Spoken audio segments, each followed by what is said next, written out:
நம்ம ரட்சிக்கப்பட்ட புதுசுல நம்ம எவ்வளவு கர்த்தருக்காக தியாகம் பண்ணியிருப்போம், எவ்வளவாக ஜெபம் பண்ணியிருப்போம், எத்தனை ஆத்துமாக்களுக்கு நம்ம ஆண்டவரை பத்தி சொல்லியிருப்போம். அது என்ன ரட்சிக்கப்பட்ட புதுசுல அவ்வளவு தாகம், அவ்வளவு வாஞ்சை நமக்கு அந்த நேரத்துல இருந்திருக்கும்.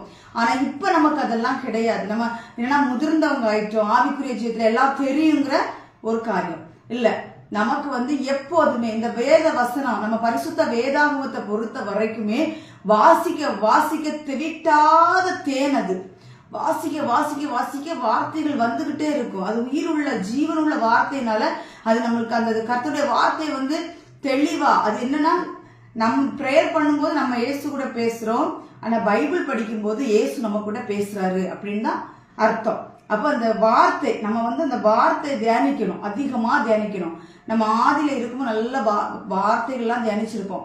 ரட்சிக்கப்பட்ட புதுசுல கர்த்தருடைய வார்த்தைகள்